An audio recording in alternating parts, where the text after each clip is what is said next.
Hello everyone. Today I'd like to show you how to make a basic butter cake that anyone can make. It's for those who are deterred from using the oven, who feel that it's anything to do with the oven and baking is a little daunting, and also for the newbies who would like to try their hand at baking. So before I move on, I'm going to show you one of my most prized possessions, which is this. This is a cover that was sewn for it by my mom, who's good in handiwork and sewing and so on, which I am totally hopeless at. But this is, ta-da!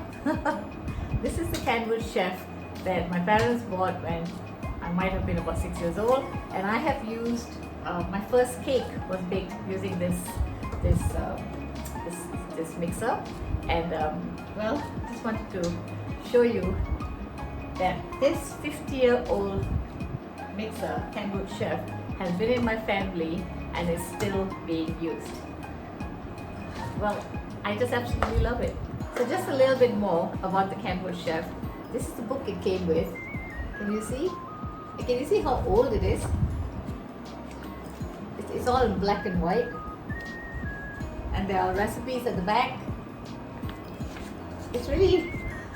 It's like something so vintage. Well, anyway, this Canwood Chef comes with, you could take off this bit here, and you could put a blender jar over here, and then over here you could attach a mincer attachment, where you could mince meat. I'm sure many of you have grown up having one of these at home as well, because all of you who are around my age, I'm pretty sure your parents would have, some of you at least would have invested in something like this, and you would have memories to share as well. So do let me know if you had one of these in your homes when you were growing up. So these are the ingredients that I use: 225 grams of butter. I know that this is a 250 block butter, but I will show you how I just cut off a little bit to make it 225, and that equals to 1 cup of butter. And I'm using salted butter because really it makes it so much easier. So that, and then a cup of flour, and a cup of caster sugar, a teaspoon of vanilla essence, and a teaspoon of baking powder, and 4 eggs.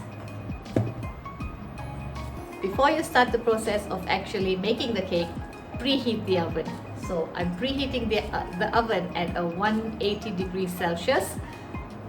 Next step is to prep your cake tin. So this is an 8-inch diameter. It's a little bit more than 8 inches, I'm not sure why, but basically a small cake tin. You prep it by greasing it and then flouring it like I would do. I'll show you how I flour, I just put some flour inside. If you don't know that, how that is done. Another way would be to put some baking paper inside. So just line it with some baking paper, so it makes the step of taking the cake out much simpler. So this pan has been greased.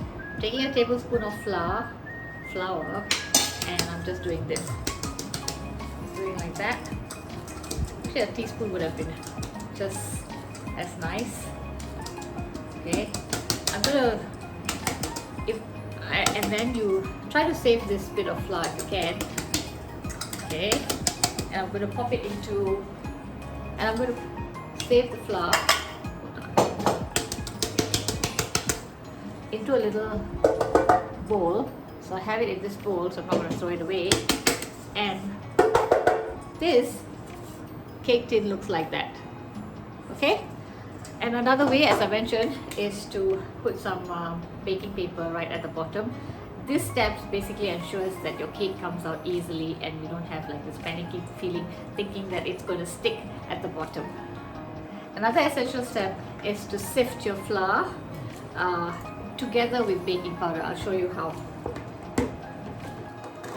So a bowl and the sift, and this is a 1 cup of flour, putting it in, and then I'm going to take my baking powder, which is over here. Okay, and I'm going to to put in a teaspoon of baking powder. Teaspoon, putting it together with the flour. So the teaspoon of baking powder has gone in here, and now I'm just going to sift it as such. Give it a stir so you know that the baking powder has gone everywhere and not just in one spot. The butter must also be at room temperature, and in fact all your ingredients for the cake must be at room temperature. Just remember that, because if some of the ingredients are cold, then your cake may turn out dense.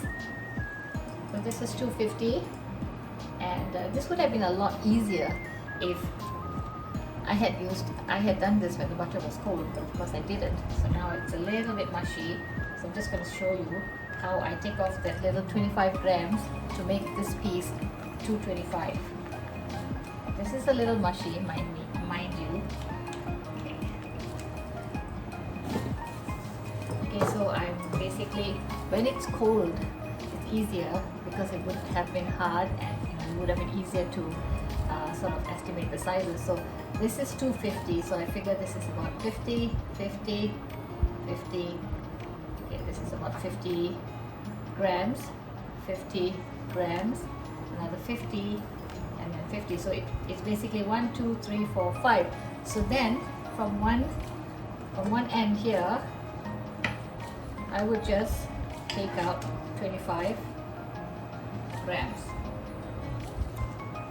So that is basically how I use a 250 block of butter to. So this is basically a 25 gram piece. So the rest of the block of butter would go into the cake.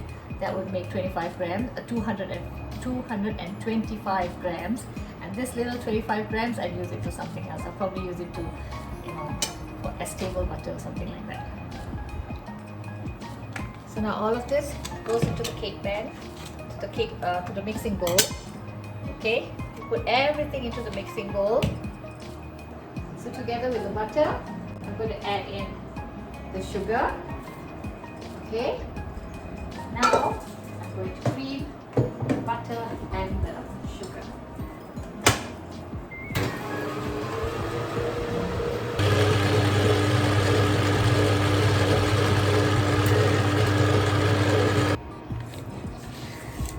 Just sort of like scrape it down every now and then, and basically you have to cream this butter and sugar till it becomes light and fluffy, and also the color is like lighter, and it's like a creamy color instead of yellow.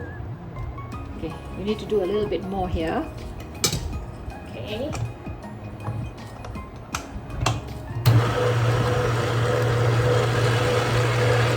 You see that the color is light and creamy now. I know that you're supposed to add the eggs one at a time, but I'm just going to add about half. These are the 4 eggs that I've cracked and put into this bowl. So I'm going to add half of it and cream it again. You could basically do this. Scrape down the sides and then you beat it.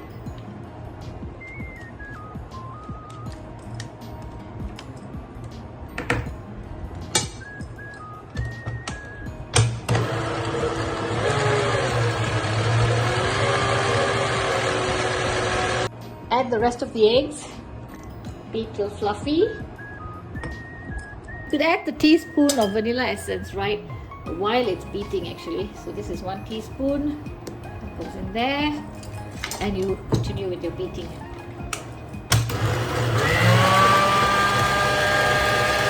So I stopped beating. You can kind of feel that there's some air in there, so don't overbeat, because then you will, just beat for a bit till you feel that, you can feel that little feeling that there's some air in there.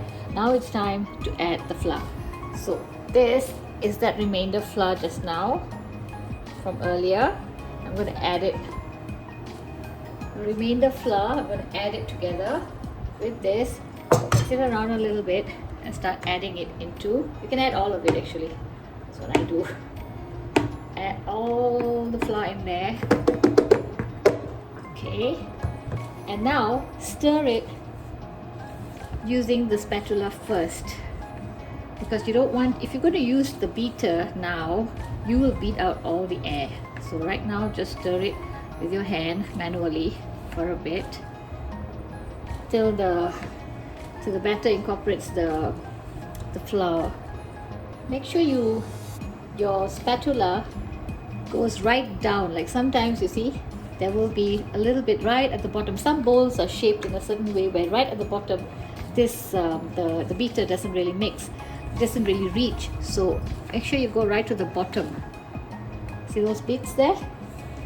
So just make sure you get all that in. Now it's like this, and you see that most of the flour has been incorporated into the egg and butter mixture. And you see that, and you can also see that it's got some air in it, because it's you kind of are able to tell that there's some air. So don't, at this stage I'm going to beat it at very low speed, just for a little bit.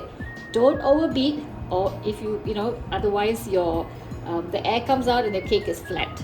So now I've mixed it using my my spatula, sorry, and now I'm going to put the beater on and mix it at very low speed, just for a little, maybe just like a few seconds. That's it, just to incorporate everything.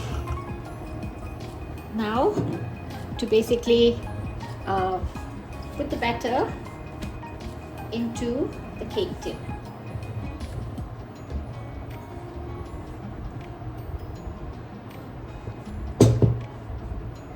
This is basically the consistency that you're looking for. So it such as this, you see, you just, when it drops, that's it. It's not liquid, but it's sort of like it drops like that in lumps.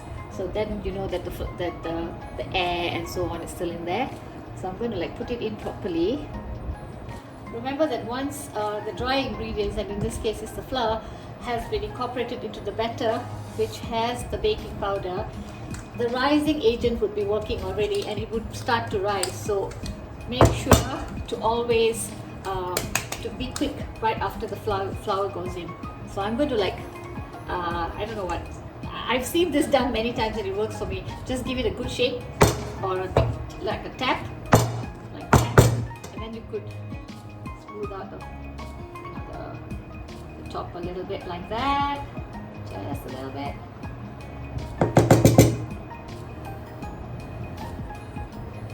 Okay, and give it another tap, and then I'll be sticking to the oven. So now I'm going to put the cake into the oven. I like using a tray because sometimes, well, it's like a habit for me, but sometimes when you make a cake in a tin that is too small for it, the whole cake, the batter tends to overflow and it spills.